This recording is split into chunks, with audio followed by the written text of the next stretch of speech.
Une nouvelle vidéo, je vous préviens tout de suite que celle-là risque de durer longtemps parce que, regardez, elle commence direct par un gros lot. Elle est consacrée spéciale Renault.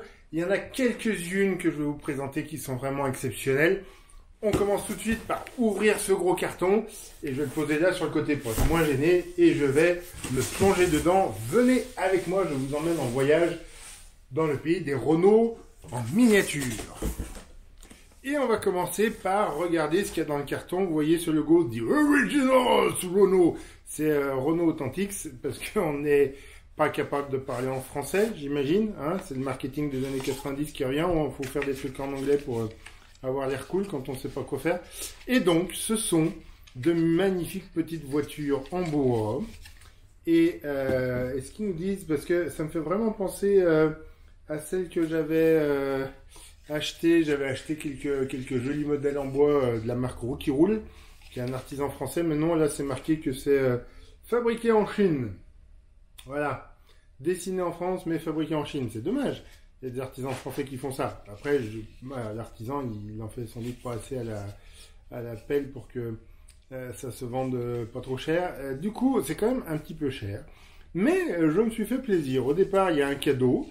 Et puis, vu que c'est moi qui commande mes propres cadeaux, puis qu'après on me rembourse, et bah du coup, j'ai fait le choix d'en acheter plusieurs. Alors, je sais pas si vous voyez bien, il y a en fait une petite surépaisseur là de peinture, c'est-à-dire que il y avait des caches, ils ont arraché les caches une fois qu'ils ont laqué. C'est quand même assez bien fait, je trouve un peu dommage. Est-ce qu'on voit? Pas très bien. Je trouve dommage que le logo Renault, ce soit le logo Renault de tout de suite là maintenant actuel. Mais bon, tant pis.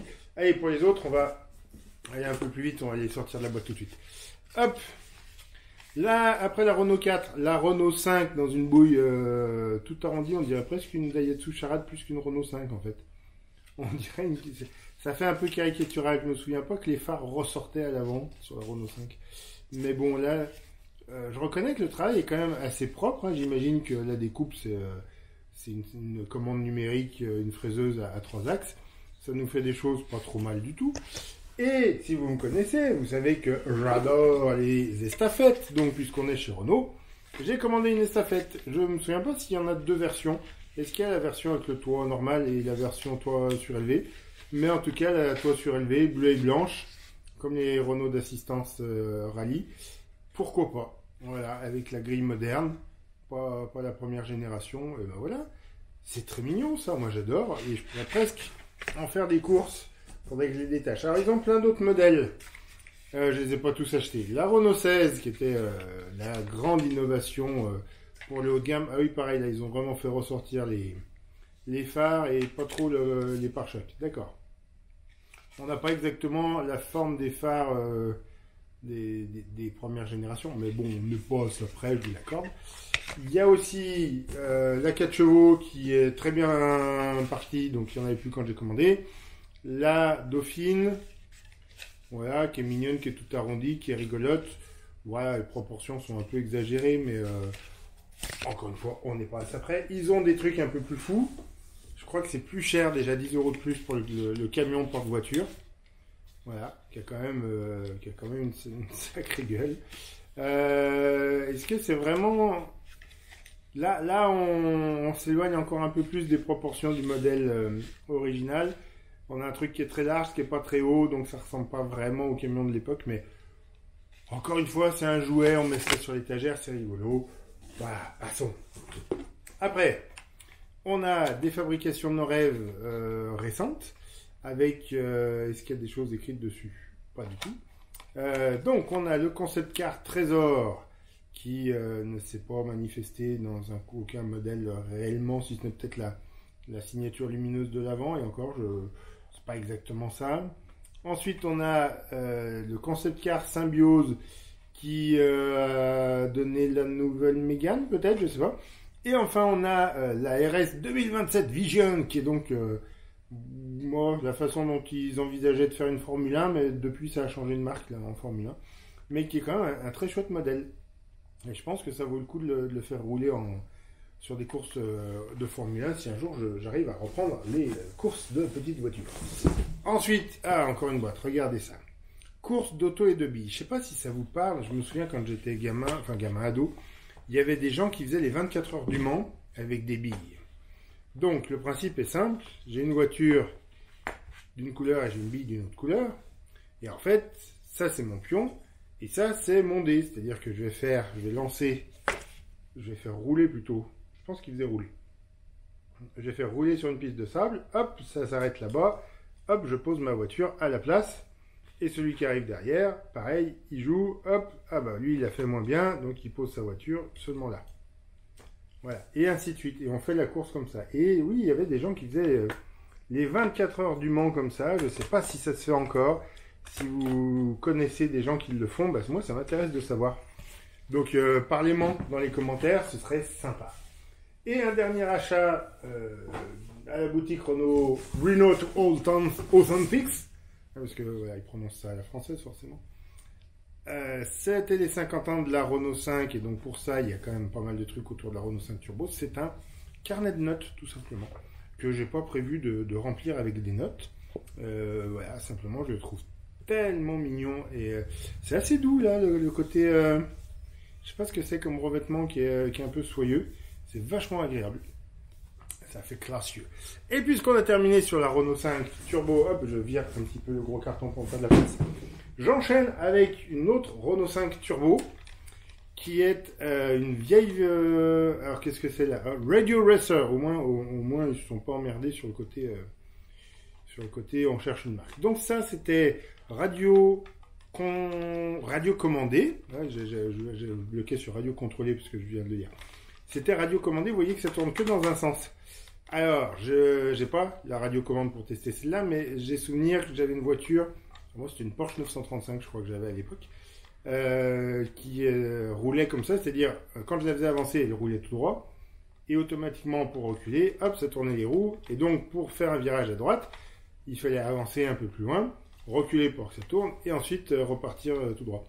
Et pour faire un virage à gauche, eh ben, il fallait faire le tour de soi-même avant de pouvoir repartir sur la gauche.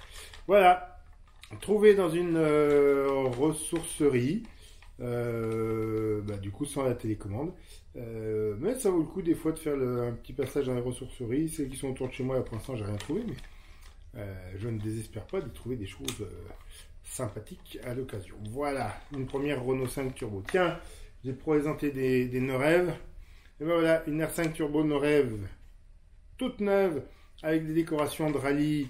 Est-ce qu'ils disent quel rallye c'est? J'arrive pas à lire. C'est... Alors, je pense que c'est pour le Monte-Carlo. Ragnotti, Andrier, qui sont quand même notés dessus. Donc ça, c'est une Neurev toute neuve que j'ai acheté. C'est pas cher, hein, j'ai acheté, vous vous souvenez, j'avais parlé du Petit Jean. Mon Petit Jean, une boutique qui vend sur Grenoble. Ça fait partie des lots que j'ai acheté. Enfin, des petites voitures que j'ai achetées là-bas. Je vais en acheter une autre, pareil, version course, donc l'Alpine A110 Acceptogile. Acceptogile, c'était Bob Néret, qui a un grand nom, qui était un grand nom des rallyes, qui avait notamment raccourci des DS pour les faire courir en rallye, et qui avait monté une équipe qui a tenu quelques temps quand même, avec Acceptogile et RTL comme sponsor titre, et c'était que des filles. Voilà, c'était que des femmes, volant, pilote, copilote. C'était, il y avait 3 voitures, si je dis pas de bêtises, et il me semble qu'il en a fait rouler aussi en endurance, mais alors ça, je suis vraiment pas sûr. Et c'est rigolo parce que du coup, j'ai fait il y a pas longtemps un petit photomontage rapide en me disant, ah, mais Jorette, ils ont l'Alpine A110, ce serait marrant qu'ils nous fassent un pack Alpine A110 champion du monde des rallyes 1973 avec entre autres propositions, et évidemment celle-ci, puisque ça aurait été plutôt sympa de l'avoir. Hop, je vous mets la photo là, de mon pack.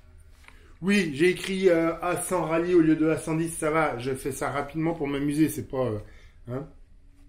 On continue dans les Neurev toutes neuves, ça c'est la Twizy, le petit truc de mobilité urbaine, on voit pas très bien la grille noire dans l'emballage.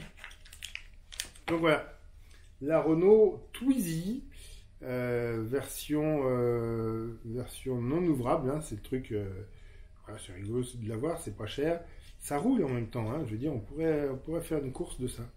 Mais je suis pas sûr d'en avoir très envie. On va en reparler en fin de vidéo de celle-ci, je crois. Avant cela, je vais vous parler d'un autre modèle que je vous ai déjà présenté. Là, je vous ai présenté précédemment une estafette. Ben voilà, une estafette par clé, donc tout plastique. Là, avant de les faire rouler sur un circuit, va falloir se lever tôt. On a la porte coulissante qui coulisse pas trop mal. Je veux dire, pour un jouet, enfin, c'était presque un jouet de bazar à l'époque. Un clé, c'était vraiment le truc pas cher.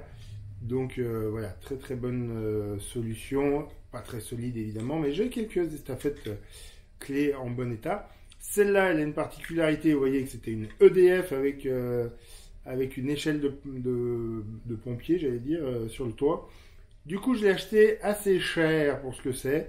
Mais voilà, j'ai hésité une première fois et puis finalement j'ai craqué, je me la suis payée. Mais si je vous parle d'estafettes en collection de miniatures, forcément vous pensez Dinky Toys. Alors oui, il y aura une vidéo spécifique sur les Dinky Toys. Il y aura même une vidéo spéciale sur les estafettes en miniature et les estafettes chez Dinky Toys. Je pense que je ferai une vidéo rien que pour elle. Voilà, que j'ai trouvé récemment. Ça, c'est des trucs qui sont hors de prix. Sauf qu'il y a deux plaques là, parce que c'est la version vitrier ou miroiterie. Donc, c'est un orange brique un peu plus sombre que celle qu'on a sur la pick-up habituelle, le pick-up bâche. Et là, on a des plaques qui ont disparu. Alors, je les ai rachetées quelque part. D'après le site, je les ai reçues, mais je ne me souviens pas les avoir reçues. Et surtout, il manque, voilà, vous voyez, là, c'est cassé, là au-dessus, parce qu'il y avait un petit truc là qui disait Saint-Gobain d'un côté et Vitrier de l'autre, je crois. Donc celle-là, elle était du coup pas en très bon état. Vous voyez, il y a plein de petits accros qui sont rien, mais en fait, sur une Dinky Toys, ça fait perdre de la valeur. Et ça, qui fait perdre beaucoup de valeur, et puis ça, qui fait perdre encore un peu de valeur. Donc, je l'ai payé pour pas cher par rapport à ce que on les voit d'habitude. On continue dans les vieilleries. Ça, c'est une R16. Bah, tiens, encore un modèle que je vous ai déjà présenté. Que j'ai acheté. Ah, je vous ai présenté une Mercedes 300 SL jaune Tomte Lardal. Et ça, j'étais persuadé que c'était une Tomte aussi. Et en fait, quand on regarde, non, Made in West Germany. Vous voyez là au fond. Et là, bah, je vous avoue que j'arrive absolument pas à lire AK, je connais pas. Faut que je recherche pour savoir ce que c'est. Mais du coup, c'est rigolo. Et c'est un peu comme Tomte, mais en plus solide quand même, la structure. Donc il y a plus d'épaisseur. Mais très très très bien fini. Regardez ça, la finesse des détails. C'est très très bon. Là c'est censé être le logo, j'imagine que. Voilà. Mais sinon, pour le reste, hop, on a même le nom qui apparaît. Enfin, je veux dire, très très chouette. Et là, on a une forme de phare qui est plus approchante que la version en bois de chez Renault. On continue dans d'autres vieilleries. Tiens, ça c'est rigolo. Une Alpine GTA. Donc ça, c'était le modèle Alpine avant la 610. Donc c'était une grosse évolution de la 310. Et ça, c'est la version, vous voyez, avec des pare-chocs plus longs pour respecter la législation américaine. Et vu qu'ils n'avaient pas droit aux phares sous verre, et bah du coup, ils avaient installé des phares pop-up qui ont été réadaptés directement sur l'Alpine A610 plus tard. Je vous ai dit là que j'avais des modèles que j'avais achetés chez un boutiquier, enfin dans une boutique à Grenoble. Ça vient d'une autre boutique à Grenoble. Alors ce coup-ci, j'ai pas sa carte. Du coup, hop, je vous mets une photo de sa devanture. Voilà, très chouette. Et donc, je lui ai acheté ça. Forcément, je suis passé devant, j'ai dit, je la veux. Et c'est vrai que c'est un modèle qui est connu avec, vous voyez, ce qui est blanc là, c'était les protections en polystyrène qui venaient sur les pare-chocs. Et c'est vrai que c'est un peu l'image qu'on a du modèle quand on le connaît en France. C'est la version qu'on exportait. Mais je serais incapable de vous dire combien ils en ont exporté. Probablement pas beaucoup. Allez, on continue encore un petit peu avec un Avantime. Très très joli modèle. Moi j'adore les Avantime. Il est un peu abîmé celui-ci. Là on retourne chez nos rêves. Ça, c'est acheté dans une ressourcerie, d'où le fait qu'il manque des bouts, et bah tant pis, c'est pas grave. J'ai eu un peu de mal, j'en ai parlé dans la vidéo précédente, des étiquettes que j'avais pas réussi à enlever, bah voilà, là c'est pareil. Pourtant, je l'ai passé sous l'eau, j'ai nettoyé, bon bref. Un Avantime de chez nos rêves.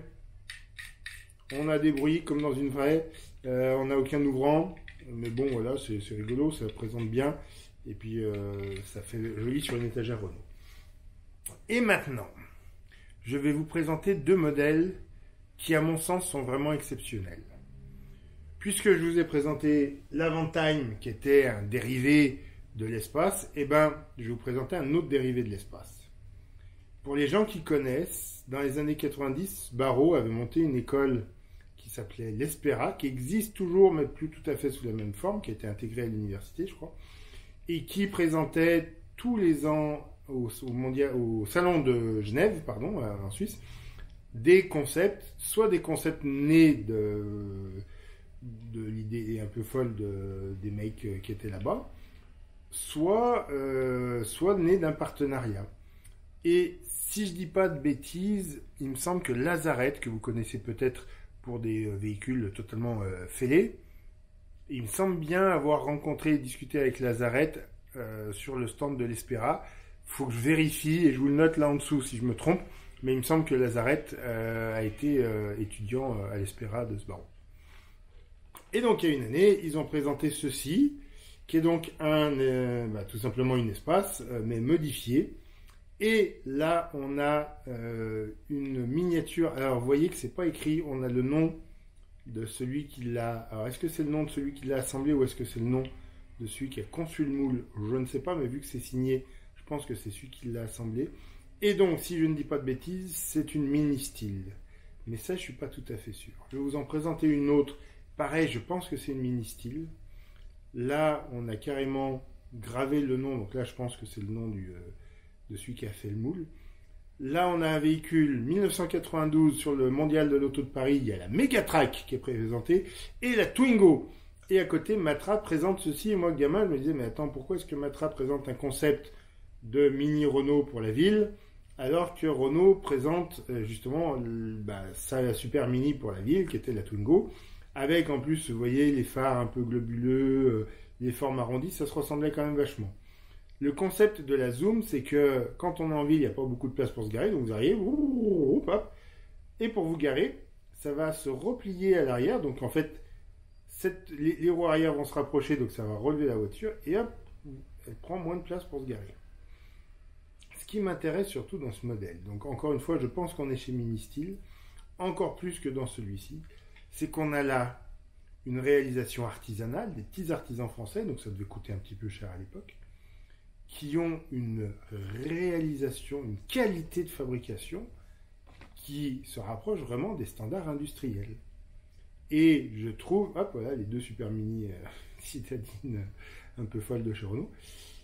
Et je trouve vraiment qu'on a là un rendu exceptionnel. Je veux dire, je ne sais pas comment le dire autrement, je tourne en rond autour du même mot. Je trouve incroyable au toucher, la qualité. Je veux dire, c'est de la résine, mais qui a été tellement bien travaillée. Il y a d'autres fabricants de miniatures qui faisaient de la résine. Et en fait, on voyait les ajustements étaient vraiment pas aussi précis que ça. Le toucher n'était pas le même. Celle-là, elle s'en rapproche un peu plus parce que vous voyez, il y a quand même plein de choses qui sont un peu cracra, qui sont pas bien en face, même bon, là, ça a été peint à la main, j'imagine. Donc, hop. On a mis un masque, on a mis une première couleur, on a mis un masque, après on a mis le gris par-dessus, puis quand on a enlevé le scotch qui masquait, voilà, on voit qu'on a une petite bavure là de peinture, donc c'est pas parfait. Là, on a un truc qui est incroyable, quoi.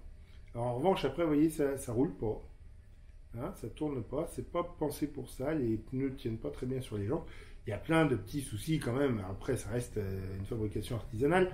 Mais je trouve que là, on a une qualité. Je ne sais pas s'ils fabriquent encore, je ne suis pas sûr. Si c'est le cas, faudrait que je regarde, mais si c'est le cas, ça doit coûter un petit peu cher. En tout cas, je suis très très content à la fois d'avoir ces deux modèles-là qui sont un peu fous, en soi déjà. Celui-là, en plus, je l'ai vu, en vrai, parce que j'allais au salon de Genève à l'époque. Et en plus d'avoir un nouveau fabricant dans ma collection, voilà, Ministyle, que je n'avais pas jusqu'à présent. Et qui présente quelque chose de très très très joli, très professionnel. Voilà, c'est tout pour aujourd'hui. Je vous avais promis que cette vidéo allait être longue et elle l'a été. J'espère que vous êtes restés jusqu'au bout. Et on se revoit dans quelques semaines. J'avais dit que je ferais une vidéo toutes les 2 semaines, mais là, niveau boulot, j'ai vraiment du mal à gérer. Donc, je fais, surtout pour faire des vidéos longues comme ça. Donc, je vais refaire une vidéo prochainement, mais je sais pas quand. Mais voilà, restez connectés, appuyez sur la petite cloche des notifications pour recevoir tout de suite un message et voir peut-être même une notification sur votre mobile si vous êtes abonné par l'application. Et puis, je vous souhaite une bonne fin de journée, un bon week-end et à très bientôt!